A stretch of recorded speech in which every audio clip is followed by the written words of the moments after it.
WPAT, Patterson. Here's important new information from the Diabetes Solution Center for you, a family member, or a loved one suffering with diabetes. If you have lost your provider, or if you need a provider for diabetic supplies, you may qualify to receive your diabetic testing supplies now with little or no out-of-pocket cost, regardless of your age. All you need is Medicare or private insurance to be potentially eligible. Call the Diabetes Solution Center right now for details. Just takes a couple of minutes. Our friendly, knowledgeable agents will give you free, no-obligation information, handle all the insurance paperwork,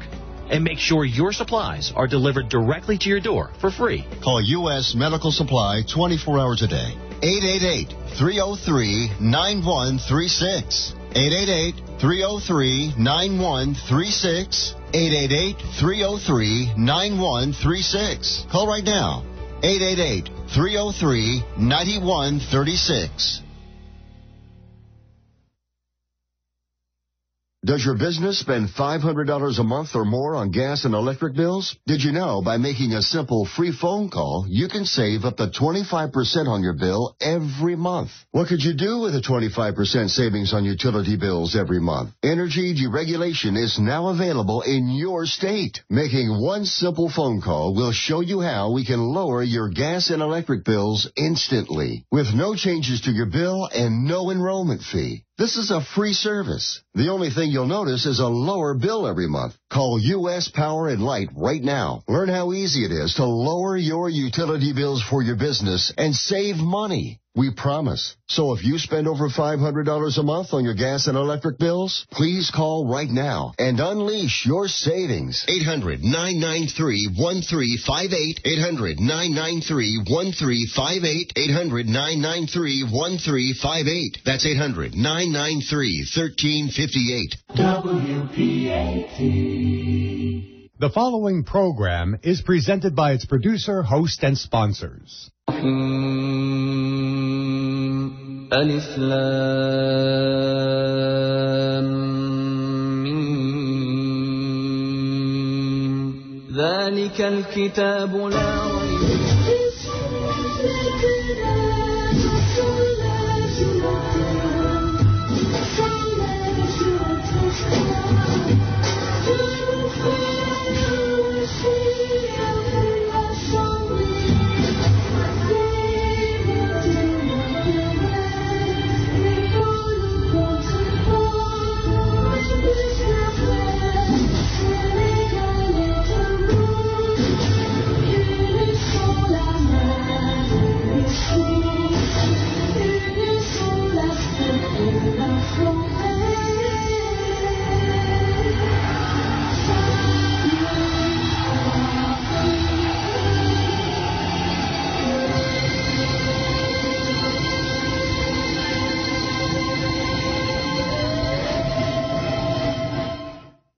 Assalamu alaikum wa rahmatullahi wa barakatuhu. Moki,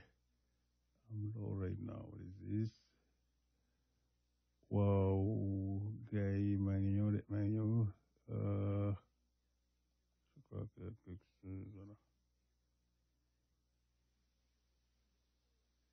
De m'avoir investi de votre confiance pour conduire notre pays vers de nouvelles. Assalamu alaikum wa rahmatullah. Mbokk yi ñu ngi leen di nuyu. Yéen ñëpp kenn ku nekk ci yéen ci turam ak santam. Donc, ne quittez pas, ne bougez pas, rajo APR ngok. Donc, seen camarade, seen xarit, Babou Kane moo fi nekk. Donc, comme d'habitude, ni ñu koy defee rek, di leen ñaanal, di sàkku ci yéen ñaan. Tey aussi, réew mi bari na ay gan lool. Donc, vraiment, mbégte la rek. Surtout suñu ministre de la femme bi nga xam ne moo def déplacement bu rëy boobu ñëwoon fii pour la journée internationale de la femme bi nga xam ne daf fi am annuellement. Donc ñëw fi représenté fi le Sénégal, représenté fi les dames sénégalaises yëpp vraiment macha allah mu doon mbégte bu rëy te surtout aussi mu am ci temps vraiment dugg ci dëkk bi bu baax a baax jàkkaarloog vraiment wala seeti sax sénégalais yi. Donc loolu aussi ñu koy rafetlu bu baax a baax parce que loolu yombul kuy ñëw ba fii vraiment dugg ci nit ñi di dem di seeti nit ñi aussi donc loolu tamit il fallait ñu jaar ci ku def lu baax rek ñu wax ko parce que bëri na aussi ñu bëri ñu fi ñëw bon souvent duñu am temps wala jot bu bëri bi nga xam ne vraiment pour àgg ci biir communauté bi donc madame ñu ngi lay nuyu bu baax a baax ministre de la femme de la famille et du genre donc kooku moo fi ñëw alors ñu ngi koy dalal bu baax a baax fii ci dëkk bi donc mu ñëwaat léegi gars yi c'est Baboy.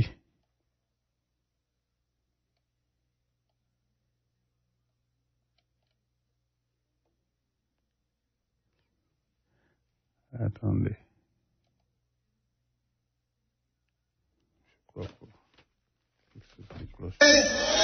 De démocratie, de prospérité.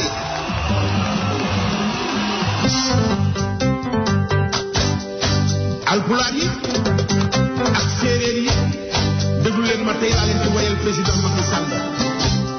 Sénégal jox leen yëngu Sénégal jox leen taxaw Macky Sall mu ajaat ma ci mbokk bu ko neexee lëf bilaay Macky am na ndam Alpulaar yee jox leen taxaw séeréer jox leen yëngu Macky Sall ajaat ma ci mbokk bu ko neexee lëf bilaay Macky am na ndam bilaay olof yee jox leen taxaw njaago yee doona yi jox leen yëngu Macky Sall mu ajaat ma ci mbokk bu ko neexee lëf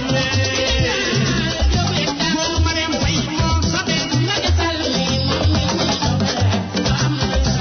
Sénégal déglu leen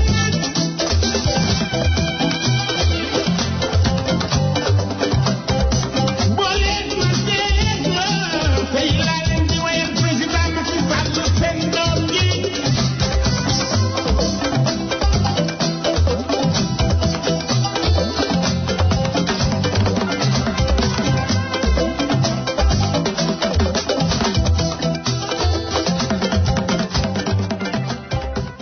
voilà loolu dañ ko waroon a may suñu gan yi nga xam ne ministre de la femme Ndeye Saly Diop moo fi ñëw ak délégation bu takku donc ñoom la ñu may morceau bi. président Macky Sall Alaaji Amadou Sall ni woowe baay ba góoru Marème Faye bilaay raxule yee jox leen yëngu joolaa am mara jox leen taxaw Macky Sall mu ajaat ma ci mbokk bu ko neexee lëf bilaay Macky am na ndam bilaay Sénégal voilà foofu laa doon jaar pour nuyu gars yi vraiment aussi di leen rappeler aussi que yéen ñi nekk côté Brooklyn am na benn grand opening bu fa nekk bi nga xam ne mooy restaurant boobu ñuy wax Dabaax Kiné génn ne ubbi nañ ko foofu ci Fulton Street bi 1933 Fulton Street xam ngeen ne bu ngeen déggee Kiné moom ñëpp a ko xamee ko ceebu jën xamee ko maafe suppu kànja surtout grillade yu neex yooyu macha allah Kiné mu ñëwaat encore ubbi ñu benn restaurant bu bees sax vraiment lépp ngi ci biir lépp bees vraiment commandé fu ngeen toll ci New York bu ngeen commandé aussi am nañu oto yi nga xam ne ñoo koy délivrer ba seen kër donc xam ngeen ne aussi jigéen ju dëgër gu takku rek bu ngeen ko gisee rek ngeen xam ne aussi y a un grand homme derrière mooy Aliou Seynou Ba donc mooy soxnaam donc Aliou Seynou Ba salminama juurama bandiraɓe jeehe ƴeewoye restaurant kadi mo ganduɗa ko Kiné Tine addani on ɗum restaurant o ko restaurant Dabakh donc Kiné o woni ko 1933 Fulton Street numéro téléphone o ko 17 18 484 48 00 donc ñande fof so jeehi toon mon ñamɗon kala ko jiɗɗon o woni koye Fulton Street hakkude Howard e Saratoga donc ñande fof so jeehi toon mon tawron kala ko jiɗɗon ñamde donc mbokk yi yéen a ko déggee noonu restaurant bi yéen a ko moom yóbbu leen fa seen xarit soxna yi noppal soxna yi tuuti de temps en temps baax na ci vraiment dem ci restaurant boobu nga xam ne yéen lañ ko fa defal surtout yéen ñi dëkk Harlem wala ñiy visiter ci New York mun ngeen doxantu ba foofu da ngeen gis restaurant bi donc léegi ça fait une semaine juste bi muy ubbeeg léegi donc dem leen seeti ko vraiment du ngeen ko regretter donc encore une fois man la Baboy ma ñëw.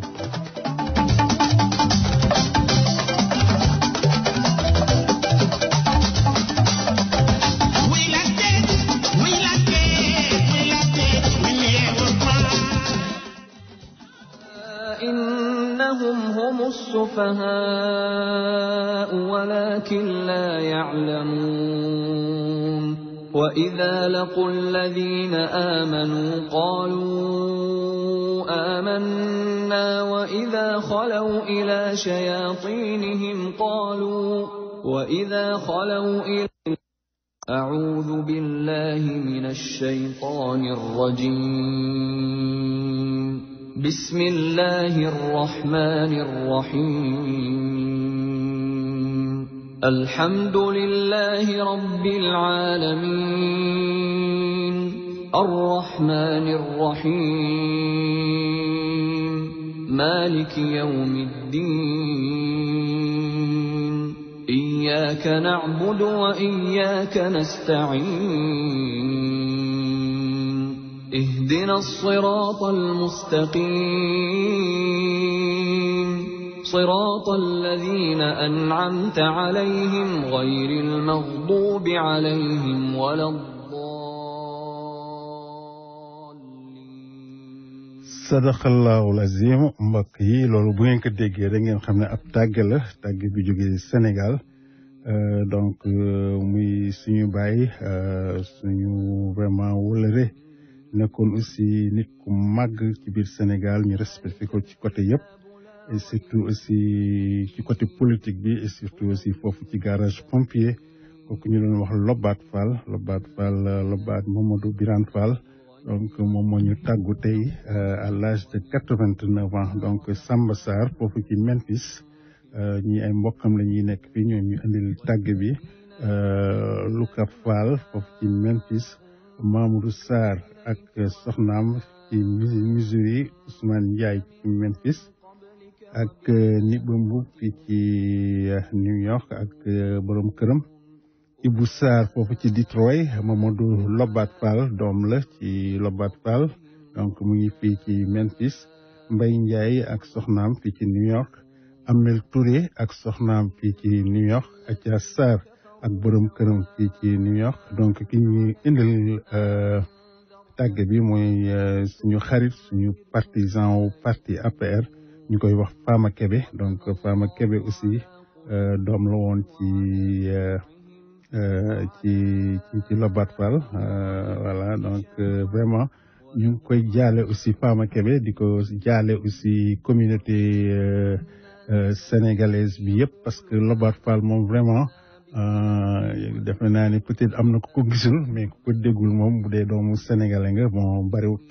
donc kooku daal moo génn tey moo ñu tàggu à l'âge de 89 ans surtout ñi nga xam ne jaaroon nañu garage pompier wala sax ñi bokkoon ci parti socialiste bi depuis Léopold Sédar Senghor depuis Abdou Diouf ak ñun ñi sax APR vraiment donc aussi vraiment ñun ñëpp ñu ngi koy jaale Fama Kébé di ko jaale aussi communauté sénégalaise bi di ko jaale surtout son excellence le président de la République donc encore une fois man la Baboy Fama Kébé إنما نحن مصلحون ألا إنهم هم المفسدون et puis aussi am na benn hélicoptère bi nga xam ne dafa daanu woon ci foofu ci réew ma ba suñu mbokk sénégalais yi suñu armée vraiment mu am ci ñi nga xam ne vraiment ci accident bi la ñu des donc ñu koy jaale encore le président de la République di ko jaale tous les sénégalais vraiment naqar ab tiis bu rëy la et puis décrété woon nañu journée wu démb bi day national donc di ko jaale encore communauté sénégalaise bi yëpp ak son excellence le président de la République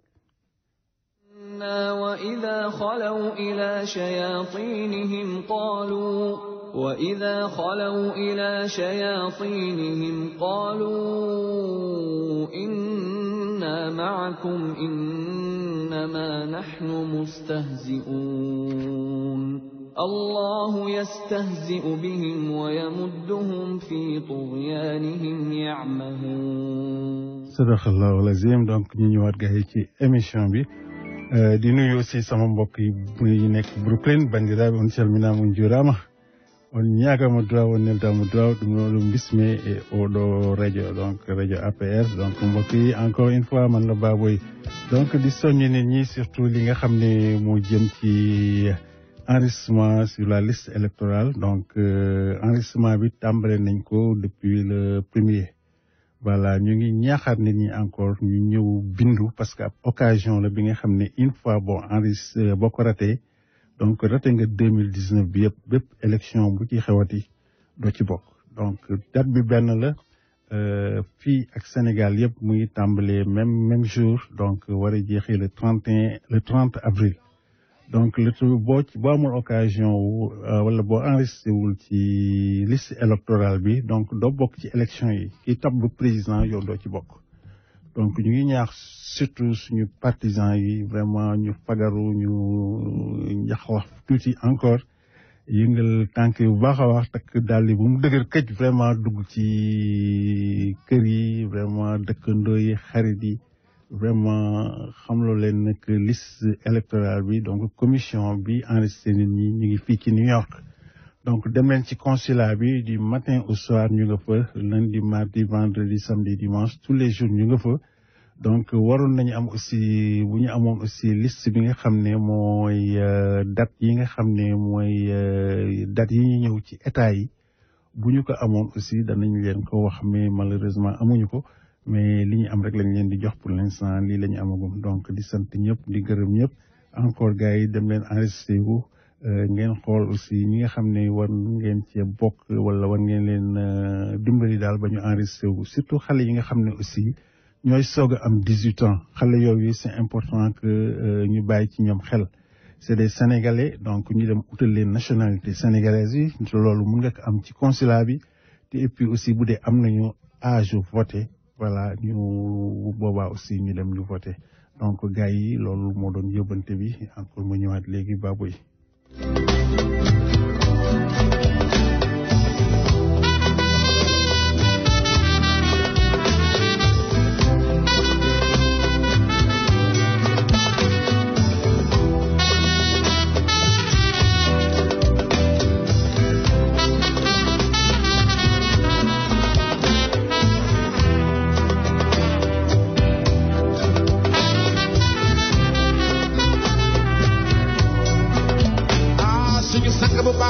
Cheikh Ibrahima Fall daan na wax naan abisim lay jàmm añ dem ba xam bu kere ngay man xayam yàlla day fay ñi wax bàyyi ñi liggéey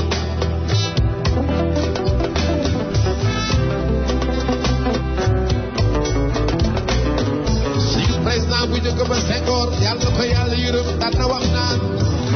qu'il parle bien ou qu'il parle mal l'essentiel est qu'il parlasse wax leen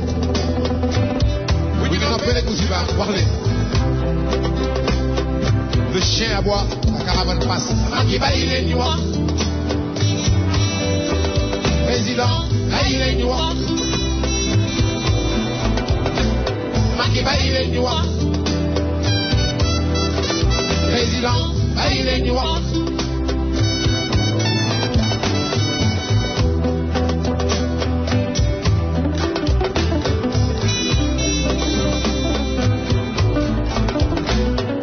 sàcculoo yow fenuloo yow reyuloo mara day taali yow loruloo nit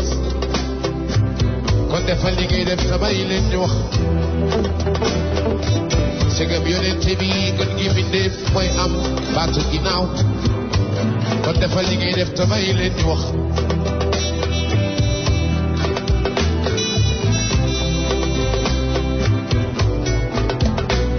président saa yu bëggee yéeg ci kaw garab waaw gars yi ma ñëwaat ci studio bi gannaaw ba mu leen nuyoo léegi ñu dem directement ci suñu biir émission tey am naa sama benn gan maa ngi ko téye ci ligne bi donc am na lu bari li nga xam ne war nañ ko waxtaanee surtout li nga xam ne moo jëm ci éducation surtout politique bi nga xam ne vraiment war nañu de temps en temps seet suñuy bopp seet aussi exactement li bu ñuy engagé wu ci dara aussi alors comment est-ce qu'il est engagé donc de temps en temps xam nga politique moom da ngay xëy rek ne politicien laa taxaw di wax lu la neex di def lu la neex voilà mais aussi am nañu suñu benn partisan bi nga xam ne ñu ngi koy wax Idrissa Sylla te ñu xam ko fii ci communauté bi bu baax a baax gis liggéey bi muy def ci communauté bi vraiment macha allah mu bokk ci parti boobu ñuy wax PIT ñun ñëpp xam nañu parti boobu parce que moom ñooy parti yi nga xam ne ñooy fondé presque démocratie au Sénégal donc moom ci parti boobu la bokk te aussi bokk ci Benno Bokk Yaakaar vraiment di def fii lu dëgër li nga xam ne vraiment ci cadre jàppale le président de la République donc Idrissa defe na yaa ngi ci ligne bi maa ngi lay nuyu man la Baboy. Baboy maa ngi lay fay maa ngi nuyu di nuyu sa auditeurs yëpp. donc di kontaan bu baax ci invitation bi. di profité aussi nuyu ko ñu jot a nekk ci Facebook bi. macha allah alors donc ñoom Anita Alassane ak. macha allah Mariama meneen lay des mama ak Thierno yëpp. maa gaañ ñu ngi si yoon yi. macha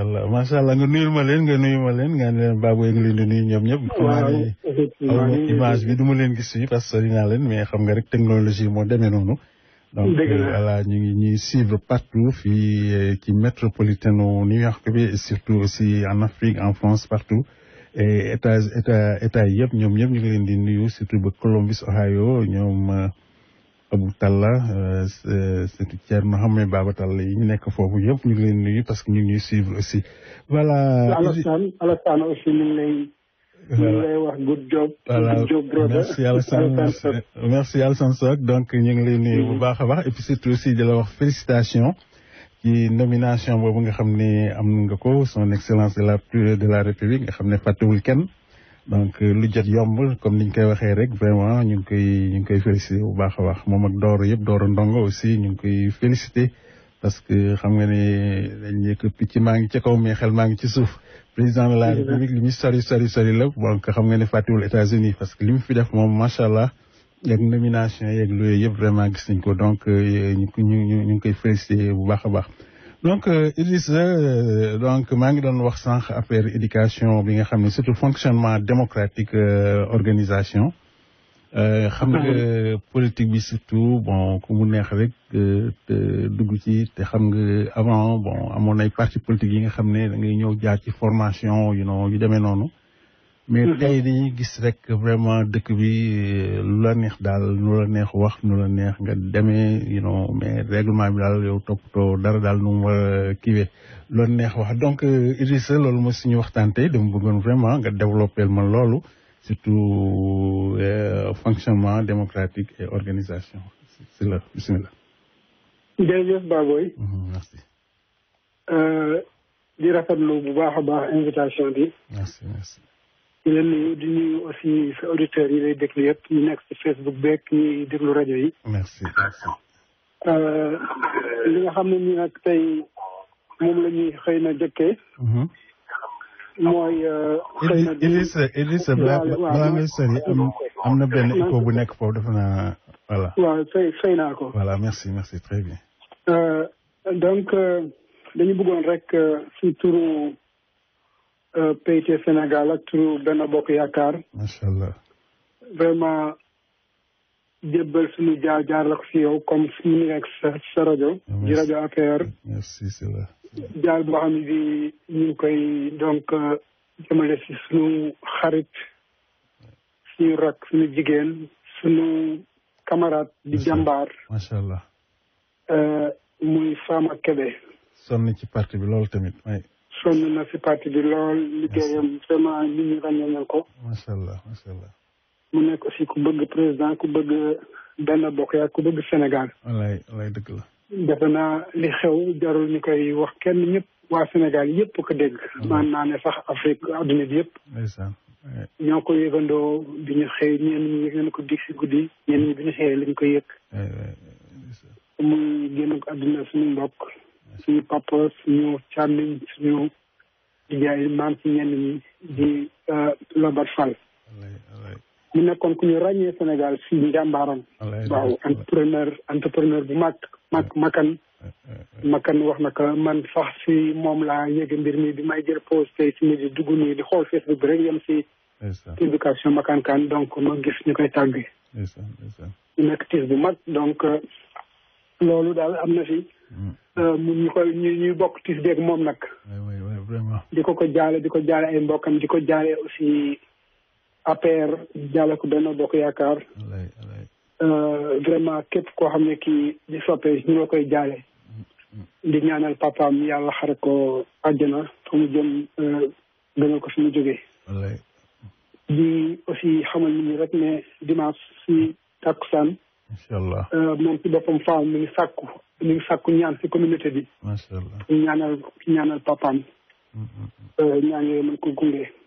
donc dimanche lañ koy ñaanal waaw dimanche inshallah si lay yàlla dimaa si takkusaan gi très bien yàlla ñaan yi ñi si woo vraiment ñëpp inshallah ñëw ñaanal góor gi vraiment pour suñu borom may yërëm ko xare ko àjjana amiin yaa rabbi amiin donc di ko massa vraiment faama massa lii moom ñoo ko bokk di bis di ñëpp la wallaay dëgg la waaye àddina moom ñu la tëree waaw da ngay ñëw dem rek loolu amul kenn kuy des moo tax def lu baax rek moo am solo jeex na inshallah li nga xam ne ni nag moom mooy li ñu bëgg waxtaani tey balaa ma si dugg sax très rapidement comme jot gi dafay gàtt parce que waxtu dafa gàtt dëgg la ñu bëgg fi dugal lu bari wante dafa fekk ne rajo dafa am solo parce que dañuy wax ne ñi nga mën a jot si rajo du woote boo mën a woote moo xam réunion la moo xam conférence la moo xam séminaire bu mënti doon li ngay jot si rajo mënoo ko jot si yooyu parce que ñi ngay woo sax bu ñëwee mën nga leen xayma ñi dañu toll rajo nag boo xasee ba nekk si air bi moom xamatoo sax ñaata lay déglu xanaa nga gëstu ko waaye mën na ne ku nekk daal mën na jot sa kàddu ba tax na solo boobu rajo am war na tax lépp loo xam ne lii li ñuy mébét la bëgg mu jariñ nit ñi ñu war a xalaat ni ñu koy jaarale si rajo bi looloo waral tey lii nga xam ne ni mën nañ ko sax tuddee rubrique jëmale ko si wàllu waxtaan si wàllu yeewante si wàllu sàkkonte xam-xam parce que ku li nekk am nga loo mën a xamal sa morom absolument tey nag ñu bëgg a waxtaanee loo xam ne li soxal na xëy na organisation yëpp du sax rek organisation politique mais képp kuy organiser yore mbooloo lii dalee soxal parce que su doxee sa mbooloo moomu dox su sooxee mbooloo ma sooxee loolu mooy lan mooy fonctionnement rawatina nag fonctionnement démocratique déggaay bi bu mu diis ñi nga xam ne ñu xëy na kàllaama nasaraan jubóo leen fonctionnement du leneen lu dul doxalin démocratique nag du leneen lu dul ñëpp ñi nga xam ne ñoo seex dox boobu te bokk si ñu sédd leen cër ak ku ñu gisalit ak ma xam boo mënti am du yaay dogal loolu mooy démocratie alors fonctionnement démocratie lu ñu bëgg tuuti lu ñuy introduire la parce que mënuñu ko jeexal xëy na yeneen émission yi di ñëw dinañ si mën a ñëwaat waxaat si mais tey rek ñu mën si xëy na mos tuuti rek mu mën a xëy na nekk njariñ réew yu nga xam ne dañu avancé si wàllu démocratie te aussi ñu gis ne dañoo xaw a am koom-koom dañoo maanaam soxaliku développé émergence sax comme ni ñu koy waxee maanaam dem nañ ba génn nañu fu ñu xalaat ne mën nañ demati ba tàbbiwaat si jafe-jafe si wàllu économie réew yooyu seen koom-koom seen am-am ak seen développement ak seen avancement mën nañ jàpp ne lu si bari tey buñ doon seet lan moo tax mu mën a nekk fonctionnement dina nekk loo xam ne ni duñ ko si génne nañuy fonctionner nanu organiser def naa ñu nekk fii si réew mi ñu nekk muy Amérique xam nañ lu ñuy wax yeneen boo demal si yeneen réew it noonu donc fonctionnement démocratique dafa nekk loo xam ne lii ala kulli alin bokk na ci caabi yi nga xam ni moom mooy ubbi buntu développement. alors donc bu fekkee ne organiser woo fonctionner woo sa fonctionnement nga yaatal ko ba ñëpp ñi bokk ci mbir mi. di si mën a wax seen xalaat sa organisation dina sooxe efficacité dootul am ci li ngay def. comme nag mbirum politique xëy na moo gën a ëpp si lii sooxe si wàllu fonctionnement démocratique parce que bu dee yeneen kuréel yi lu mel ni ay daayira wala ay association wala ay mbootaay yooyu yëpp gis nañ ne fa maam yi nekkoon fa lañ nekk ba léegi parce que wax dëgg yàlla démocratie war ñu ko jàngal lu mel ni Sénégal comme ñu ngi koy waxee arbre palabre pencoo loolu mooy démocratie waxtaan bu juboo donc loolu mooy dox sax ci kuréel yu bari yoo xam ne moo nekk ci réew mi mais parti politique yi nag boo ci dikkee foofu la problème bi commencé nag di xaw a jéggi dayoo léegi te amul benn parti boo xam ne bi mën na wax ne mucc na ci amul moo xam yaa ngi ci gouvernement moo xam yaa ngi ci opposition moo xam yaa ngi ci diggante bi di sàkku pour dem ci gouvernement bi alors fonctionnement démocratique lii moo ko lal ci sama expérience bu néew xëy na ñeneen ñu am expérience jëmale ko fii dinañ mën a aussi bu ñu ubbee micro bu wax ñu seen xalaat partagé ak ñun ñii si gis. parti politique wala syndicat ak lu mag doon du leneen lu dul mbooloo mu ñu dajale si benn kuréel ku wax mbooloo nag wax wuute profil yi du nekk benn culture yi du nekk benn. ngëm-ngëm bi sax si wàllu religion mën na bañ a nekk benn tarixa yi du nekk benn expérience bi ñu am si wàllu société ak si wàllu liggéey mën na bañ a nekk benn donc pour rek won leen ñi boole nit jafe parce que du benn nit du benn ku nekk da ngay ñëw ak sa profil alors loolu nag bu amee mu nekk la maanaam lu mel ne diversité gis ngeen ne dina jafe pour nit ñi bokk xalaat bokk gis-gis wante nag buñ ko deful bu ñu bokk xalaat bokk gis-gis bokk jëmukaay la ñuy yóotu duñ ko am loolu moo leen di obligé ñu war a xam ne war nañ fonctionner parti politique normalement ni ñuy doxee si yenn réew yu mag yi kenn warul ne ñooñu dañoo avancé trop moo tax ñu koy def loolu ñun mënuñu ko Sénégal avancé na xëy na kay nit ñi ñoo du taxawaat tuuti rek xool jël sas teg ko seen bopp si wàllu fonctionnement parce que du leneen lu dul su parti amee parti day am ay structure kër ko jiite nag sa kaw moo xam président du parti la wala secrétaire général du parti lañ koy tuddee boo jógee foofu si kaw si branche boobu wàcc am na ay kuréel lu mel ne yenn parti di ko tuddee par exemple comité central wala sax balaa nga yegg si comité central ñu ne ay secrétariat nga xam ne ñooy kuréel bi gën a ndaw yi daje sa kaw ñu ne bureau politique kuréel bi si toog ñu ne comité central kuréel bi gën a yaatu nga xam ne ñu leen jóge si ay région sa ñëw toogee ko ñu ne congrès loolu mooy ay structures yi am ci parti ni ko tëralee du leneen lu dul nit ñi di mën a di weccoo xalaat di mën a di waxtaan lu mel ne congrès moom mooy li sos parti congrès bu sosee parti nekk congrès constitutif parti bi tëral ay organam tëral ay kuréelam tant que beneen congrès amul loolu mu tëral du teggeeku loo xam ne ni dafa nekk si atte congrès lépp luy atte congrès congrès bu ko tëralee beneen balaa il faut beneen congrès amaat diggante nag congrès si yenn parti yi lu ñuy wax comité central mooy doxal parti bi entre deux congrès comité central mooy doxal parti maanaam bu ay mbir yu mag amee yoo xam ne bureau politique wala ay secrétariat ak moo xam ni mën ci doon ak seen ndombal tànk bu mu dëggal yenn mbir yi boo amee ñoom duñ si mën a joxe seen kàddu il faut ñu woote li ñuy mel ne comité central yéen ñi am nañ ko tudde leneen sax mais rek du leneen lu dul ndaw yi jóge si région yi ñu jóge si département yi kuréelu jigéen ñi ñëw kuréelu ndaw yi ñëw ñu toog ne mbir day am ne lii lañu bëgg a waxtaan loolu mooy structure boo jàllee structure léegi ñu ñëw si mode de fonctionnement parti nan lay fonctionner waaw mais parti bu dul réunion est-ce que di nga xam fi lay dox parti boo xam ne bu réunion tey bu mën na toogaat ñetti weer wala ñeenti weer du réunion est-ce que la mu réunion woon diggante bi du ko fàtte wala xamatul sax nan la koy doxale wala sax la mu jàppoon ni def na ko ci ay tâche ci ay jéego est-ce que daje na pour xool fan la ci toll pour yëg ci yeneen jéego muy donc mode d'organisation parti à la base dafa war a am cellule de base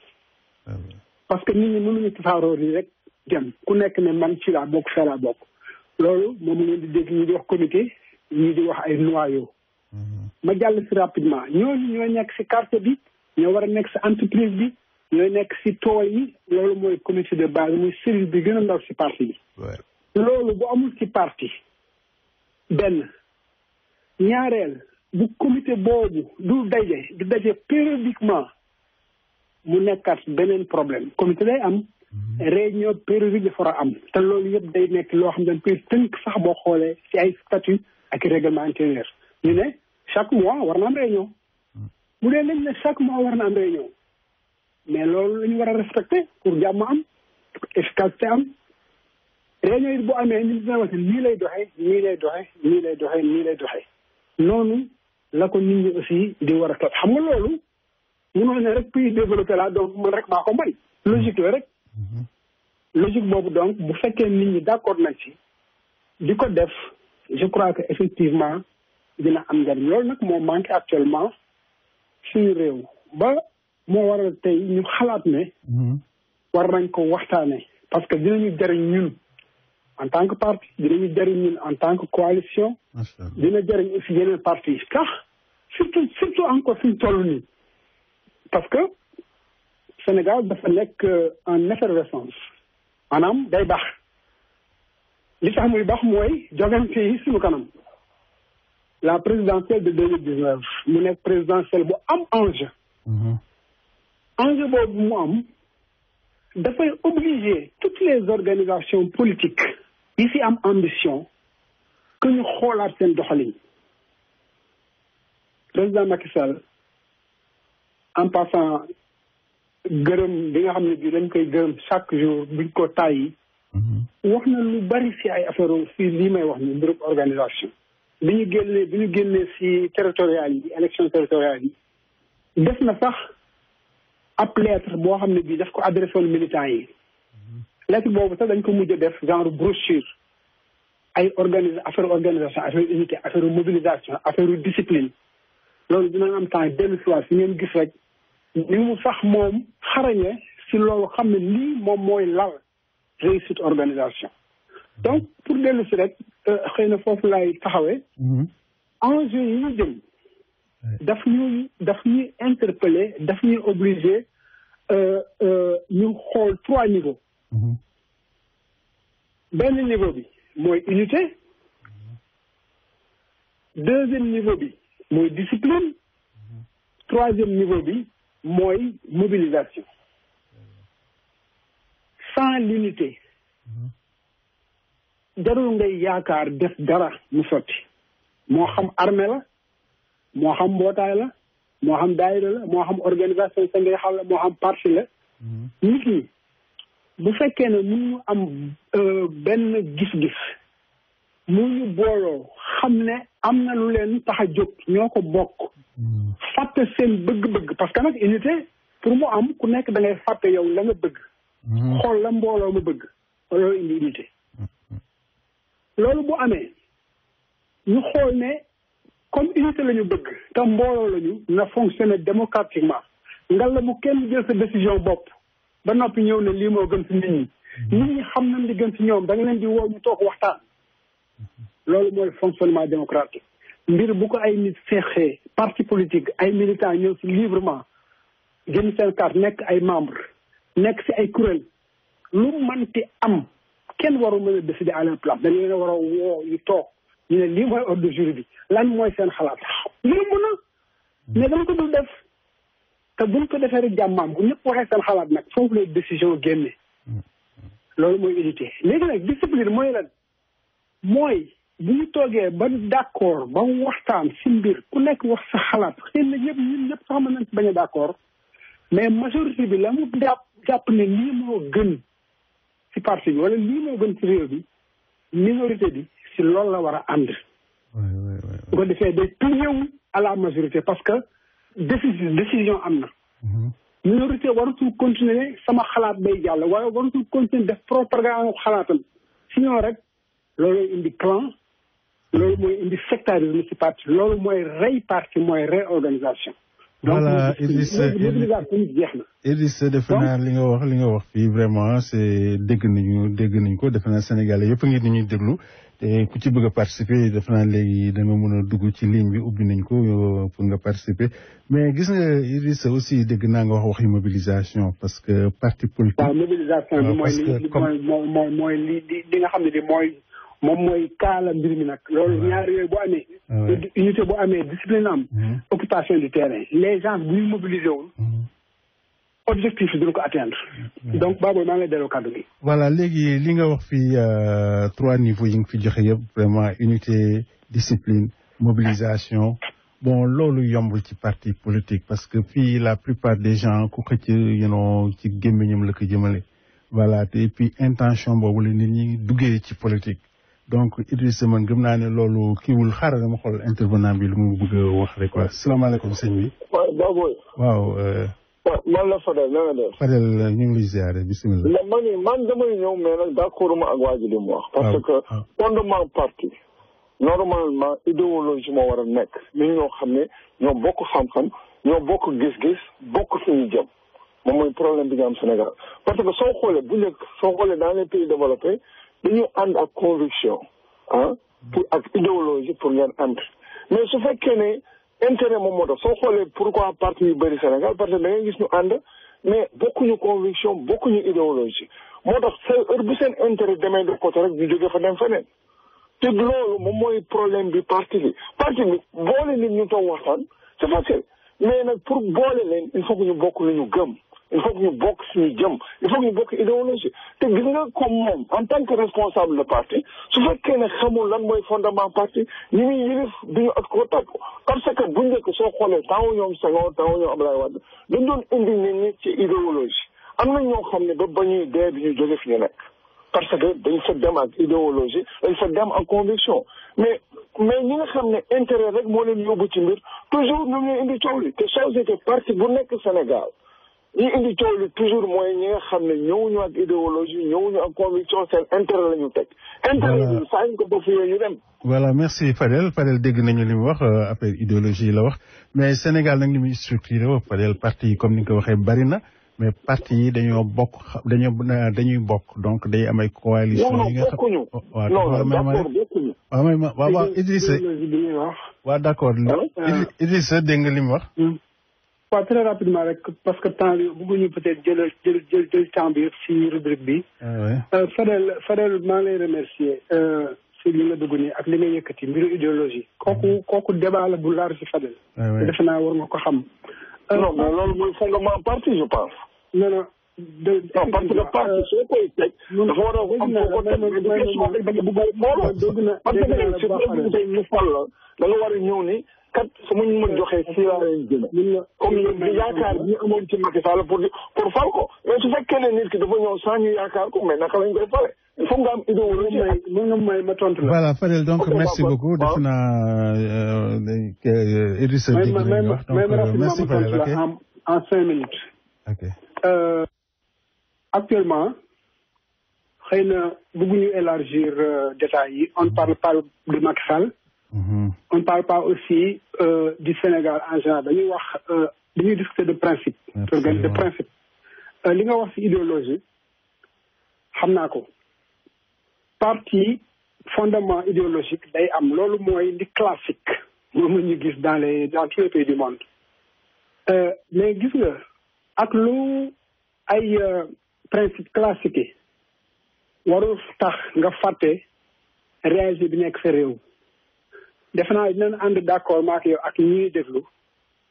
que Sénégal parti politique ñi fa nekk ñi ñëw di décider dugg fa di militer xooluñu ban idéologie la parti bi nekk bu ñuy militer néewuñu damay dugg ci parti bi parce que ay libéraux lañu wala damay dugg si parti bi parce que ay communiste lañu wala damay dugg si parti bi parce que ay socialiste lañu. te parti de masse moo tax ñu koy wax léegi nag la nga xam ne lii moom mooy ña jiite parti bi ak ña ko créé ak la ñu gëm loolu leneen la mais décision d'adhésion mënu nekk une base idéologique donc affaire bi y a beaucoup plus de substance yoo xam ne moo nekk si biir. alors léegi nag il est clair que kuy dugg ñi mënoo am tamit mais damay bëgg a xam ñan ñooy dugg si parti bi mais kii intérêt moo tax mu bëgg a dugg du ma ko bàyyi mu dugg mënoo xam sax la moo tax nit ñi di adhéré bu ñuy adhéré c'est dans le fonctionnement correct ngay mën a effectivement dépister yu mel noonu ñi nga xam dañoo ñëw pour seen njariñu bopp kese ak ñi njariñu parti bi tax a ñëw ak ñi njariñu réew mi tax a ñëw mais ñi riir di ñëw ci organisation bi amul benn possibilité de maillage bu mën a tax effectivement nga segg leen dès l'entrée. Alors loolu mooy défi parti d'ailleurs. Je crois que yooyu dañ si dellusiwaat. bu fekkee ne thème bi intéresse na leen mais surtout ça nous intéresse beaucoup. Idrissa Sylla surtout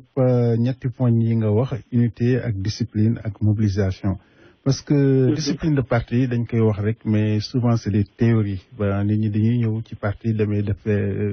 duggee ci nu mu leen neexee di waxee nu mu leen neexee di jëfee nu mu leen neexee donc te fekk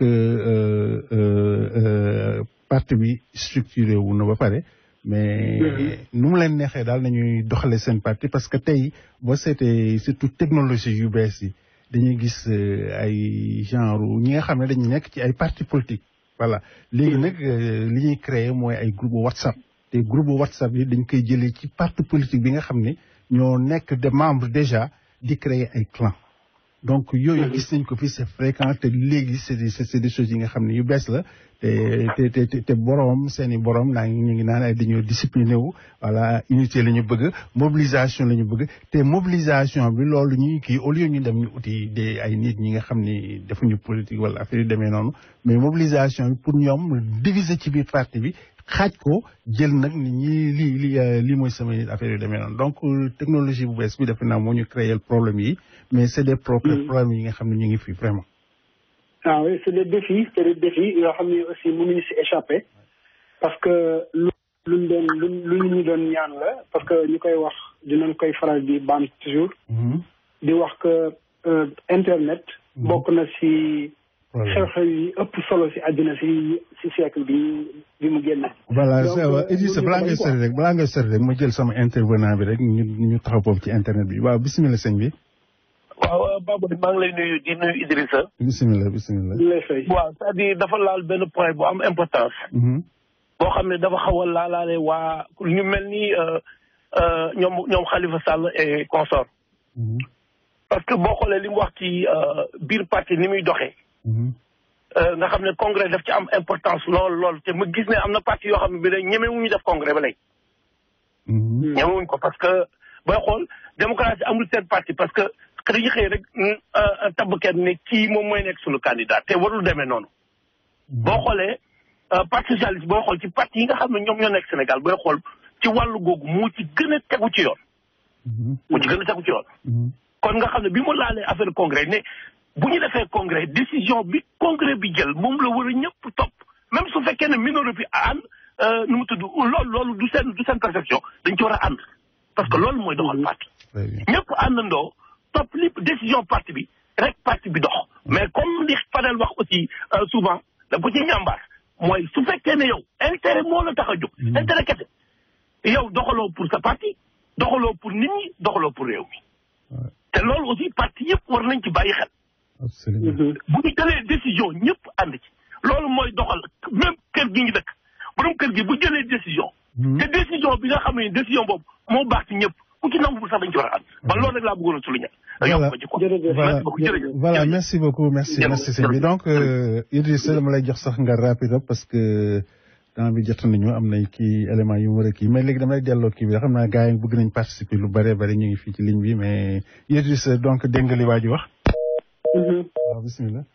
waaw effectivement dafa dellu si affaire congrès donc loolu quoi congrès moom mooy instance suprême parti def ci ay décision kenn mu ci dara quoi beneen congrès rek alors mais rek ñu nit ñi bàyyi xel rek ne Sénégal dafa on est divers population bi dafa am diversité et que parti dans leur fonctionnement il faut ñu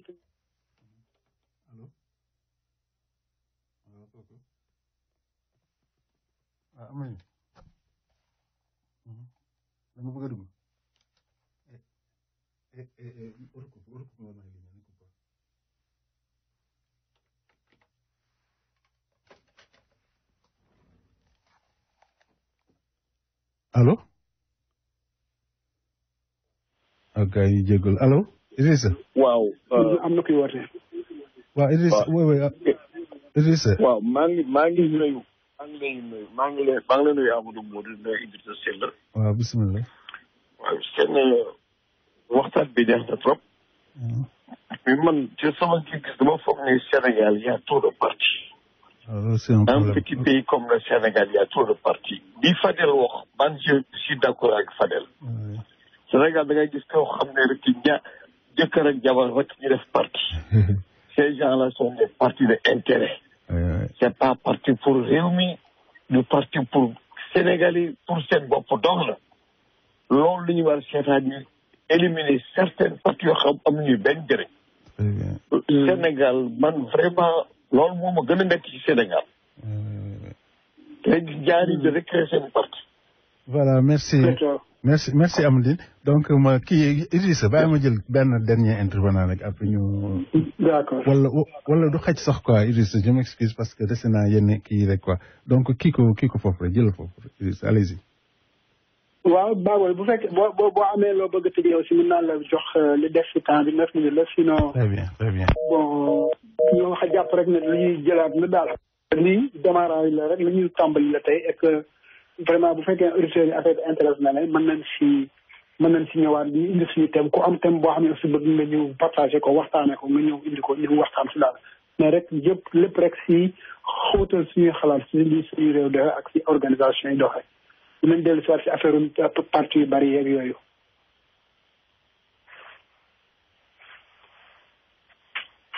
allo Idrissa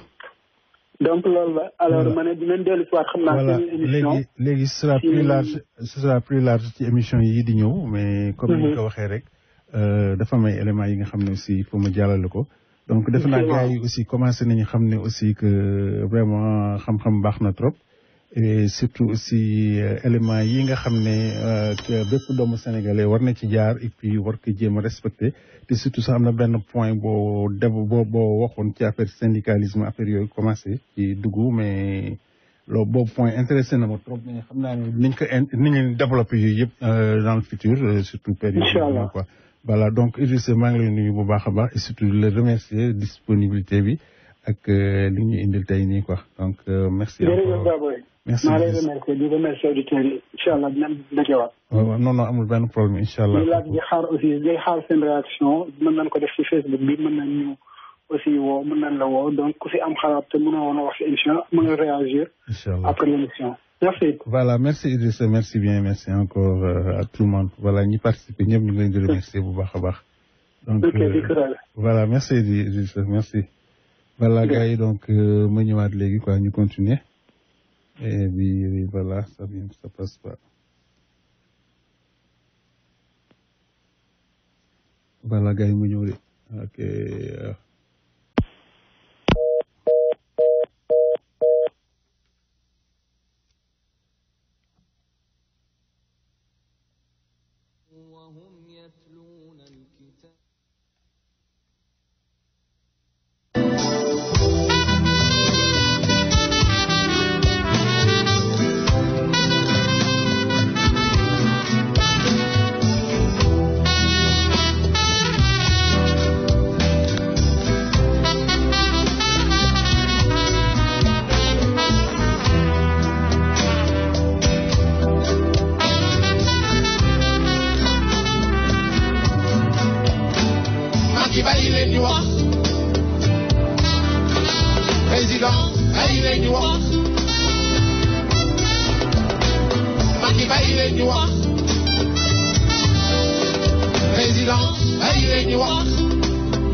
allah gars yi bu leen fàtte aussi bu ngeen demee ba Brooklyn aussi am na restaurant bu fa nekk bu ñuy wax restaurant Baobab number 2 muy foofu donc defaluñ ko fa kenn ku dul yéen donc guddi muy bëccëg suba ji mun ngeen fa jaar aussi pour ndikki duuf yi vraiment bu ngeen fa demee restaurant boobu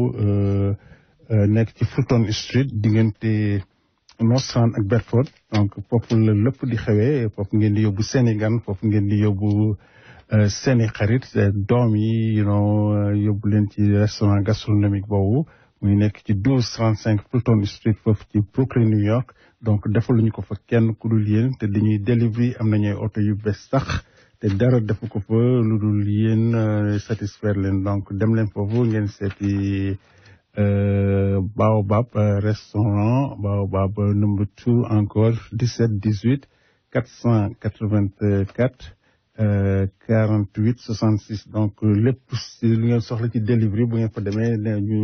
bu ngeen ko commandé ñu indil leen ko ba seen biir kër donc loolu amul fudul foofu ñuy wax Baobab. suñu sang bu baax ma maam Cheikh Ibrahima Fall daan na wax naan abisim lay jàpp ay dem ba xam bu kere ga man xayaam yàlla day fay ñi wax bàyyi ñi liggéey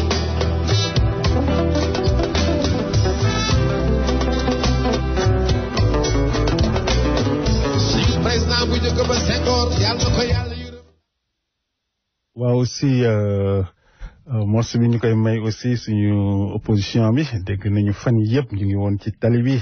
ne dañuy marche dañuy opposé wu dañuy sol dàll yu xonq dañuy sol pantalon yu rouge jaget yu xonq yi mbaxane yu xonq yi gis nañ leen de gars yi gis nañ leen xonqal nañu bët yi mais malheureusement groupe bi c'est toujours les mêmes donc te groupe baa ngi wàññeeku doole jaa ngi wàññeeku tuuti xamuñu la xew mais gars yi génnuñu de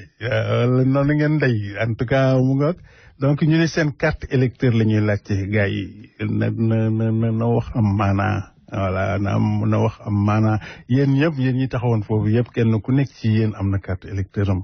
te alors ku ci amoon problème mu carte sa carte réglé nañ ko boo demee ci consulat ba wala ci préfecture yi carte électeur yaa nga fa comme que noonu ngeen koy waxee waxatu leen carte nationale d'identité donc dem leen ngeen jëli seen i carte yaa nga fa donc lii caaxaan kese la donc allez vous inscrire inscription bi jot na mais taxaw fii aux États-Unis d'Amérique nga xam ne la première puissance mondiale nga taxaw naan da ngay wàcc sa réew loolu c'est pas du patriotisme voilà donc gis nañ ni la ngeen doon def au Sénégal temps Sotrac yëpp toj ngeen leen damm ngeen leen xaañ ngeen leen ñi def ngeen lépp voilà façon marche bu nekk gis nañ ko mais fii moom caaxaan jooju amu fi donc teel ngeen fa jógee te et puis jaar nañ fa di jéem a filmer mais ñu bari ñi fa nekkoon di manifester aussi bëgguñu woon wane seen kanam xamuñu nag li waral loolu mais defe naa moom roy day nuru pire mais boo décidé bay def yenn yi donc do ci laqatu dara donc conviction la donc dem ci ba jeex rek voilà donc voilà ma ñëw gars yi toujours pour 2 secondes rek ma xool allo.